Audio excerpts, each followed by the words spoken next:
Welcome back to the lands of Middle-earth, everybody, and today it's with Aragorn's Quest. Now, this game came out back on PS3, the Wii, PSP, DS, and the PS2.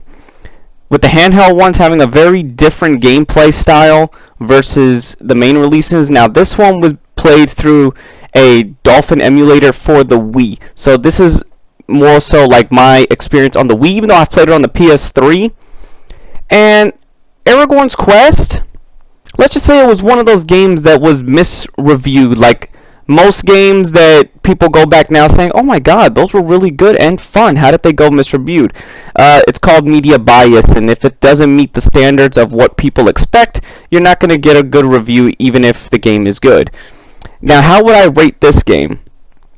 Yeah, it has its problems. But Aragorn's Quest is like if you took The Legends of Zelda and Fable and fused it together with a Lord of the Rings skin. Now, does that make it bad? No. This game is actually what I would like to say good for anybody who has kids. Now, don't get me wrong. I was a teenager when the game came out, and I enjoyed it.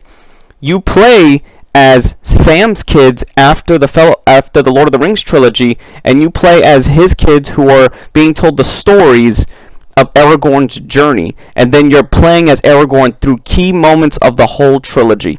Now, don't get me wrong, this is not a long game by any stretch of the imagination. It's like, think of the Lord of the Rings trilogy highlights, basically. But is that bad? No. And how does it control on the Wii versus just playing with a standard controller? It works very well, and unexpectedly well, actually. You have a wide array of combos, abilities. You can find different skills to unlock. You can find different things in the world to help strengthen you. And with co-op in this game, which makes the game even more fun. Lord of the Rings games, by now, if you're going to make a Lord of the Rings offline game, the standard needs to have co-op. Like, at this point, you need to just have co-op. A lot of games kind of miss the point nowadays to not have it's all about online, but if they were to just do like a port or a remaster of this, it would be fun. I'd pick it up and buy it and stream it. Because I like the overall aesthetic, the way it presents everything. Yes, I know there's better ways to do it. And yes, back then, let's say, if I was to give you your choice to play it on all the platforms at this time that it came out, of course, play it, I don't know if it was on the PC, but I'd say emulate it on the PC. Or the 360 and the PS3 to play it, because then it makes the combos much easier and the game does run smoother. Because on the Wii, I can admit, when action cranks up high, it's very janky and it can slow down, but not too much to where I lose my overall enjoyment. It's only when you do the combos does it slow down and get janky. Now, but luckily for me, I have played it on the other platforms, and when it controls well, it controls well. It's fun to go through this cartoony aesthetic world of Lord of the Rings. You know, there's nothing wrong with its style. As a matter of fact, call me what you will, but I do like this Fable-looking style. It really kind of gives it some character, you know, gives the trilogy a much-needed breath of fresh air from the dark grit tone that the trilogy was known for. Now, the game is not a breeze. You would say for a kid's game, it's pretty easy. Yes, it is when you crank it on the easiest difficulty. Of course, at the end of the day, it's a kid's game. But if you crank this up a little higher in difficulty, it can beat your ass a little bit. It's really something. This is where you need a cooperative partner. Go throughout the world doing side quests, because it's not an open world game, which is another thing that Lord of the Rings games should really be taking notes from, besides the Shadow of Mordor and Shadow of War games. Create an open world Middle-earth. Now, the dialogue is obviously ripped straight from the film. The music, the sound bites, everything is from the film. The voice, it's not new voice acting, but is that bad? No. It brings you right along at home. But those big battles that you've experienced from the films, those scaled back, yes, for a young gamer's level, for a young kid or somebody who doesn't know about the trilogy to get into, it does it fairly. It's an action beat 'em up, but my favorite is obviously the beginning level and the ending level when you play as the Black Gate. Because there, it's open. The area is open, you're free to roam around and fight them. Fight enemies. You don't get janked up, you don't get hung up, you don't get caught on things. There's actually pretty good collision detection from what I remembered, at least on the PS3 and then on the Wii.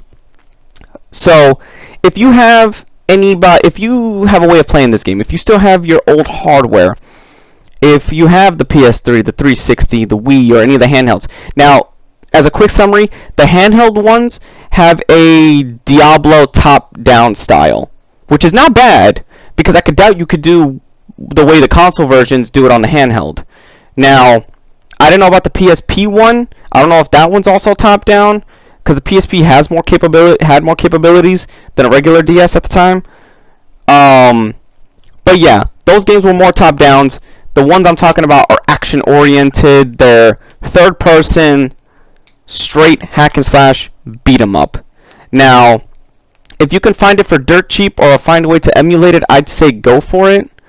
This is a fun game to experience. If you have a kid and you want to go through this game with them, it's fun to go through with them. If you're a hardcore Middle-earth fan and you're just looking for a fun time, if you're looking for something to kill some hours in your day, or to say, you know what, that was a fun little trip through Middle-earth, Aragorn's Quest is the way to go. Aragorn's Quest is fun. Of course, it's nowhere on par with current Middle-earth related games, but this is one of those games that you can just sit back, pop in, have a good time. It literally falls under the term popcorn games. It's a fun popcorn game. Takes you through the trilogy, even having things that didn't happen in the films happen in the game, because remember, this is being told through the perspective of Sam's kids. You know, they're being told the adventure, so they're throwing things in their head. Because, for one, a Balrog doesn't pop up at the Black Gate. But that's just fun, creative liberties that overall help the game out, you know? And if I was to review it, out of all the Lord of the Rings games I played, it may not be too high, but it's a 7.5, which is a B in my effort. Lord of the Rings Aragorn's Quest is a B, and that's all I got to say about it. Be sure to like, subscribe, follow. Catch you next time.